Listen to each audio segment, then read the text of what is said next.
Las venas abiertas de América Latina. Eduardo Galeano. La división internacional del trabajo consiste en que unos países se especializan en ganar y otros en perder.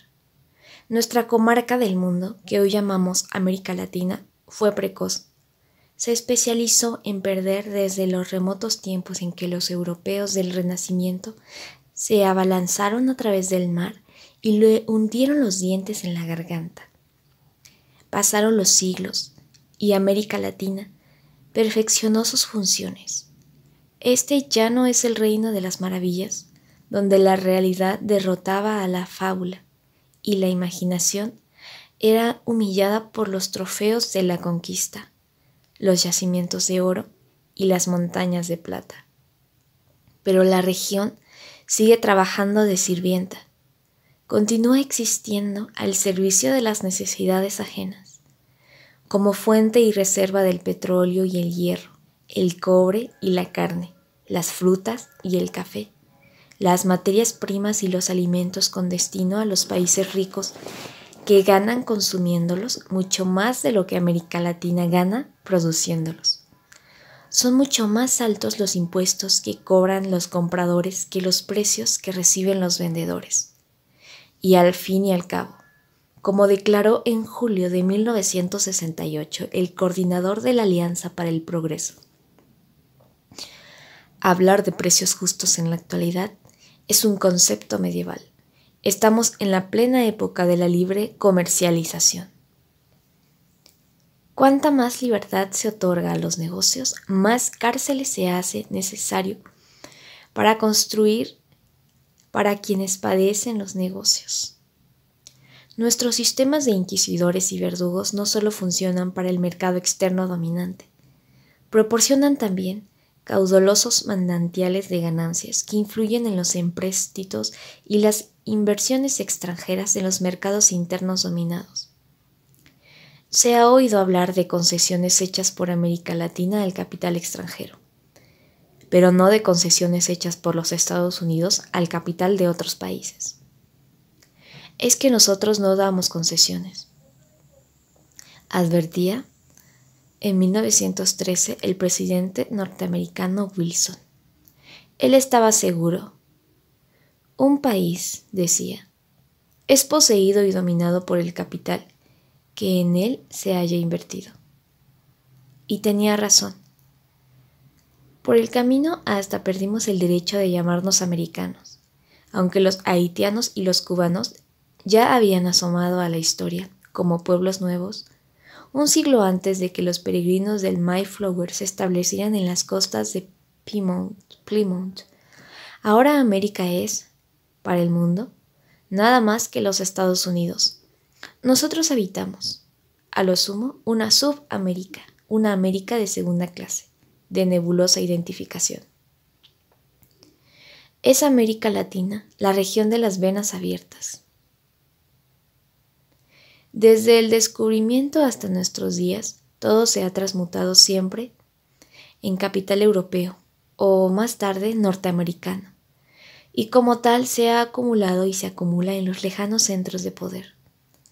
Todo, la tierra, sus frutos y sus profundidades ricas en minerales, los hombres y su capacidad de trabajo y de consumo, los recursos naturales y los recursos humanos.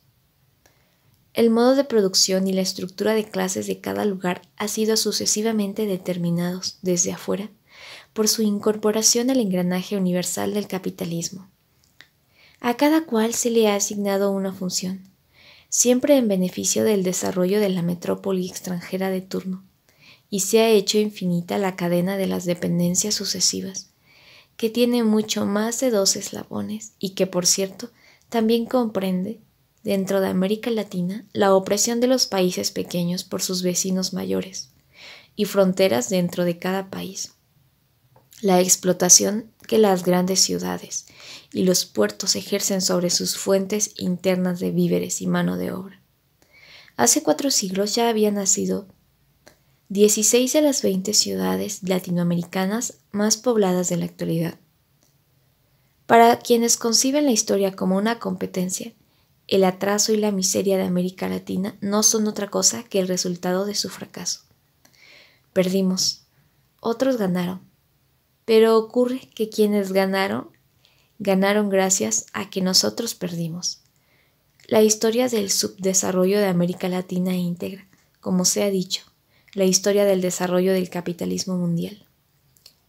Nuestra derrota estuvo siempre implícita en la victoria ajena. Nuestra riqueza ha generado siempre nuestra pobreza para alimentar la prosperidad de otros, los imperios y sus caporales nativos. En la alquimia colonial y neocolonial, el oro se transfigura en chatarra y los alimentos se convierten en veneno. Potosí, Zacatecas y Ouro Preto cayeron en picada desde la cumbre de los esplendores de los metales preciosos al profundo agujero de los socavones vacíos, y la ruina fue el destino de la pampa chilena del salitre y de la selva amazónica del caucho. El nordeste azucarero de Brasil, los bosques argentinos del Quebracho o ciertos pueblos petroleros del lago de Maracaibo tienen dolorosas razones para creer en la mortalidad de las fortunas que la naturaleza otorga y el imperialismo usurpa. La lluvia que irriga a los centros del poder imperialista ahoga los vastos suburbios del sistema. Del mismo modo y simétricamente, el bienestar de nuestras clases dominantes hacia adentro, dominadas desde afuera, es la maldición de nuestras multitudes condenadas a una vida de bestias de carga. La brecha se extiende. Hacia mediados del siglo anterior, el nivel de vida de los países ricos del mundo excedía en un 50% el nivel de los países pobres. El desarrolla la desigualdad. Richard Nixon anunció en abril de 1969 en su discurso ante la Organización de Estados Americanos que a finales del siglo XX el ingreso per cápita en Estados Unidos será 15 veces más alto que el ingreso en América Latina. La fuerza del conjunto del sistema imperialista descansa en la necesaria desigualdad de las partes que lo forman, y esa desigualdad asume magnitudes cada vez más dramáticas. Los países opresores se hacen cada vez más ricos en términos absolutos, pero mucho más en términos relativos, por el dinamismo de la disparidad creciente. El capitalismo central puede darse el lujo de crear y creer sus propios mitos de opulencia, pero los mitos no se comen, y bien lo saben los países pobres que constituyen el vasto capitalismo periférico. El ingreso promedio de un ciudadano norteamericano es 7 veces mayor que el de un latinoamericano y aumenta a un ritmo 10 veces más intenso. Y los promedios engañan, por los insoportables abismos que se abren al sur del río Bravo entre los muchos pobres y los pocos ricos de la región. En la cúspide, en efecto, 6 millones de latinoamericanos acaparan, según las Naciones Unidas, el mismo ingreso que 140 millones de personas ubicadas en la base de la pirámide social. Hay 60 millones de campesinos, cuya fortuna asciende a 28 centavos de dólar por día. En el otro extremo, los proxenetas de la desdicha se dan el lujo de acumular 5.000 millones de dólares en sus cuentas privadas de Suiza o Estados Unidos y derrochan en la ostentación y el lujo estéril, ofensa y desafío, y en las inversiones improductivas, que constituyen nada menos que la mitad de la inversión total. Los capitales que América Latina podría destinar a la reposición, ampliación y creación de fuentes de producción y de trabajo, incorporadas desde siempre en la constelación del poder imperialista. Nuestras clases dominantes no tienen el menor interés en averiguar si el patriotismo podría resultar más rentable que la traición o la mendicidad, o si la mendicidad es la única forma posible de la política internacional. Se hipoteca la soberanía porque no hay otro camino. Las coartadas que la oligarquía confunden interesadamente la impotencia de una clase social con el presunto vacío de destino de cada nación. Josué de Castro declara: Yo, que he recibido un Premio Internacional de la Paz, pienso que, infelizmente, no hay otra solución que la violencia para América Latina. 120 millones de niños se agitan en el centro de esta tormenta. La población de América Latina crece como ninguna otra. En medio siglo se triplicó con creces. Cada minuto muere un niño de enfermedad o de hambre. Pero en el año 2000 habrá 650 millones de latinoamericanos y la mitad tendrá menos de 15 años de edad. Una bomba de tiempo. Entre los 280 millones de latinoamericanos hay, a fines de 1970, 50 millones de desocupados o subocupados y cerca de 100 millones de analfabetos. La mitad de los latinoamericanos vive apiñada en viviendas insalubres. Los tres mayores mercados en América Latina, Argentina, Brasil y México, no alcanzan a igualar, sumados, la capacidad de consumo de Francia o de Alemania Occidental, aunque la población reunida de nuestros tres grandes excede largamente a la de cualquier país europeo. América Latina produce hoy día, en relación con la población, menos alimentos que antes de la última guerra mundial, y sus exportaciones per cápita han disminuido 3 veces a precios constantes desde la víspera de la crisis de 1929.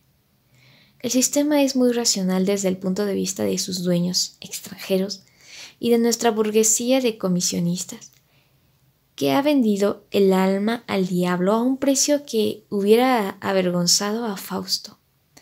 Pero el sistema es tan irracional que para todos los demás, que cuanto más se desarrolla, más agudiza sus desequilibrios y sus tensiones, sus contradicciones ardientes. Hasta la industrialización dependiente y tardía, que cómodamente coexiste con el latifundio y las estructuras de desigualdad, contribuye a sembrar la desocupación en vez de ayudar a resolverla. Se extiende la pobreza y se concentra la riqueza en esta región que cuenta con inmensas legiones de brazos caídos que se multiplican sin descanso. Nuevas fábricas se instalan en los polos privilegiados de desarrollo. San Pablo, Buenos Aires, Ciudad de México. Pero menos manos de obra se necesita cada vez. El sistema no ha previsto esta pequeña molestia. Lo que sobra es gente, y la gente se reproduce. Se hace el amor con entusiasmo y sin precauciones. Cada vez queda más gente a la vera del camino, sin trabajo en el campo, donde el latifundio reina con sus gigantescos cereales, y sin trabajo en la ciudad, donde reinan las máquinas. El sistema vomita hombres. Las misiones norteamericanos esterilizan masivamente mujeres y siembran píldoras, diafragmas, espirales, preservativos y almanaques marcados, pero cosechan niños. Porfiadamente, los niños latinoamericanos continúan naciendo, reivindicando su derecho natural a obtener un sitio bajo el sol en estas tierras espléndidas que podrían brindar a todos los que a casi todos niegan. A principios de noviembre de 1968, Richard Nixon comprobó en voz alta que la Alianza para el Progreso había cumplido 7 años de vida y, sin embargo, se habían agravado la desnutrición y la escasez de alimentos en América Latina. Pocos meses antes, en abril, George W. Ball escribía en Life: por lo menos durante las próximas décadas, el descontento de las naciones más pobres no significará una amenaza de destrucción del mundo. Por vergonzoso que sea, el mundo ha vivido durante generaciones 2/3 pobres y 1/3 rico. Por injusto que sea, es limitado el poder de los países pobres. Val había encabezado la delegación de los Estados Unidos a la primera Conferencia de Comercio y Desarrollo en Ginebra, y había votado contra 9 de los 12 principios generales aprobados por la conferencia con el fin de aliviar las desventajas de los países subdesarrollados en el comercio internacional. Son secretas las matanzas de la miseria en América Latina.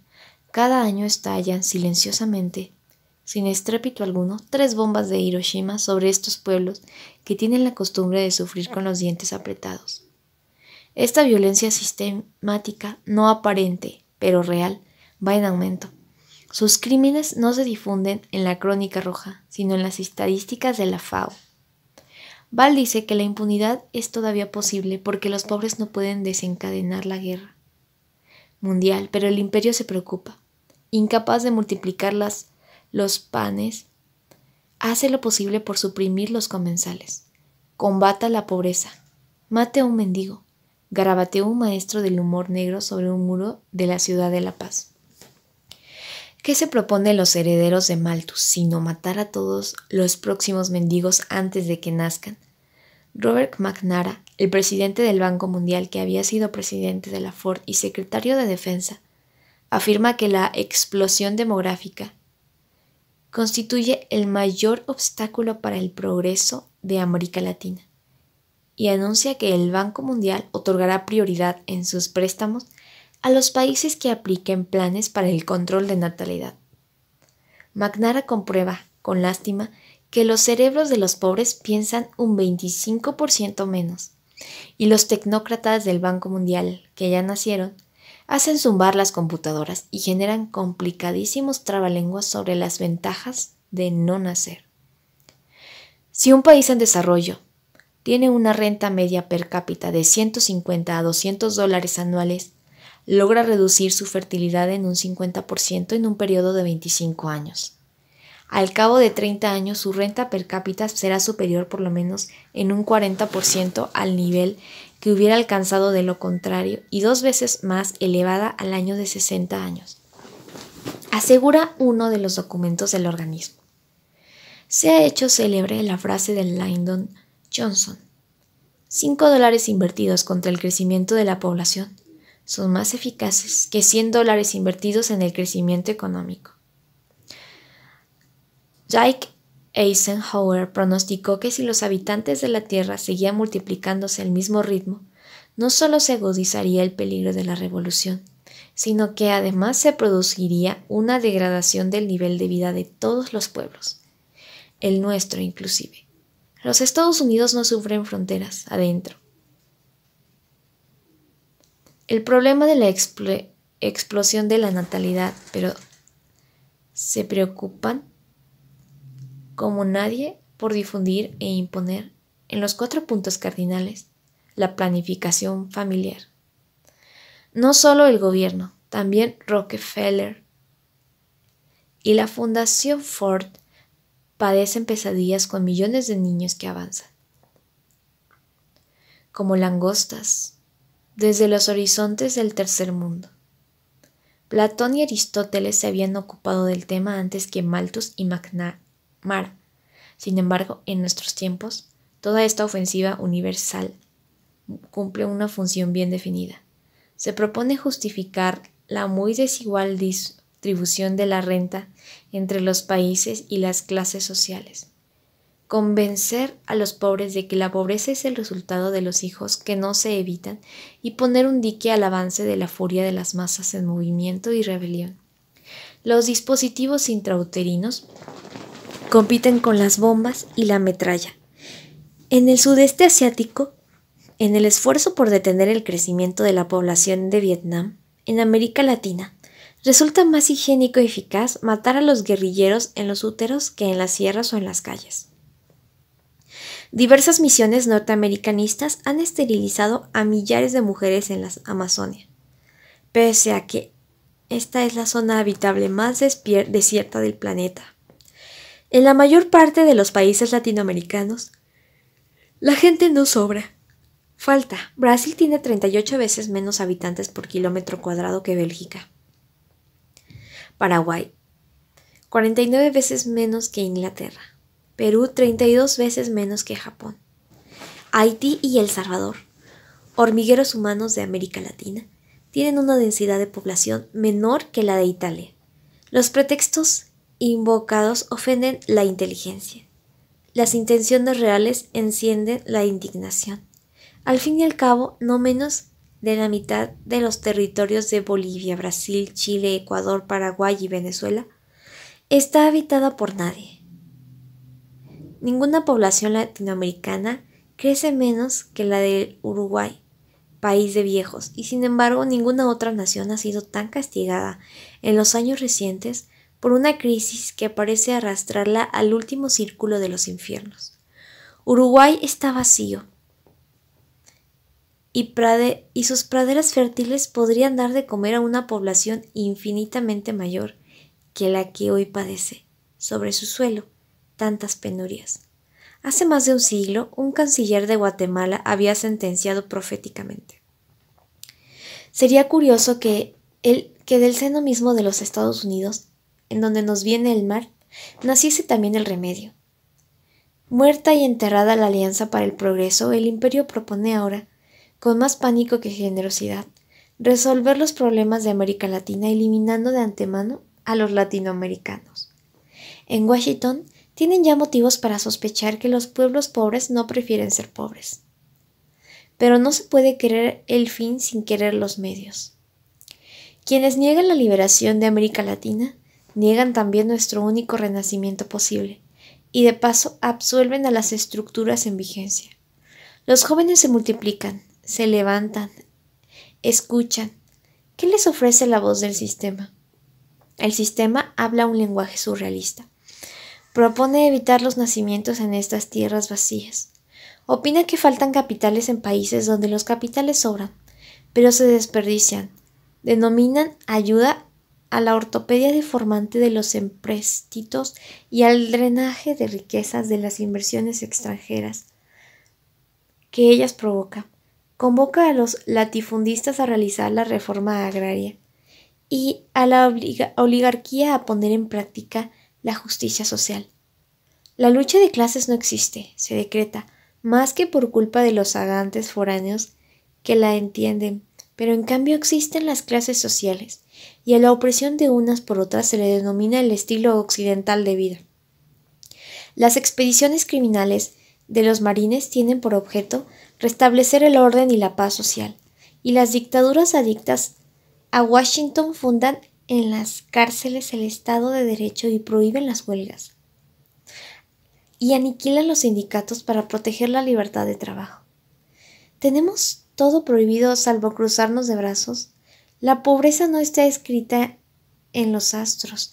El subdesarrollo no es el fruto de un oscuro designio de Dios. Corren años de revolución, tiempos de redención. Las clases dominantes ponen las barbas en remojo y a la vez anuncian el infierno para todos. En cierto modo, la derecha tiene razón cuando se identifica a sí misma con la tranquilidad y el orden. Es el orden, en efecto, la cotidiana humillación de las mayorías, pero orden al fin, la tranquilidad de quien la injusticia siga siendo injusta y el hambre hambrienta. Si el futuro se transforma en una caja de sorpresas, el conservador grita con toda razón: me han traicionado. Y sus ideólogos de la impotencia, los esclavos que se miran a sí mismos con los ojos del amo, no demoran en hacer escuchar sus clamores. El águila de bronce de Maine, derribada el día de la victoria de la Revolución cubana, yace ahora abandonada con las alas rotas bajo un portal del barrio viejo de La Habana. Desde Cuba en adelante, también otros países han iniciado por distintas vías y con distintos medios la experiencia del cambio. La perpetuación del actual orden de cosas es la perpetuación del crimen. Los fantasmas de todas las revoluciones, estranguladas o traicionadas a lo largo de la torturada historia latinoamericana, se asoman en las nuevas experiencias, así como los tiempos presentes habían sido presentidos y engendrados por las contradicciones del pasado. La historia es un profeta con la mirada vuelta hacia atrás, por lo que fue y contra lo que fue, anuncia lo que será.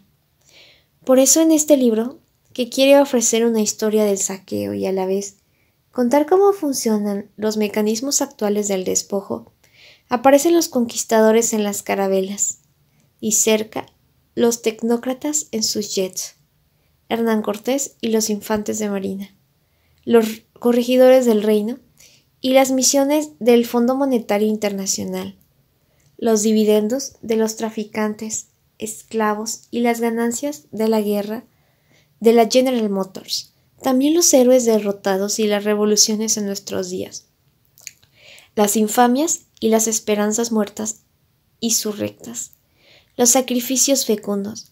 Cuando Alexander von Humboldt investigó las costumbres de los antiguos habitantes indígenas de las mesetas de Bogotá, supo que los indios llamaban Quiinca a las víctimas de las ceremonias rituales.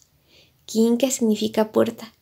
La muerte de cada elegido abría un nuevo ciclo de 185 lunas.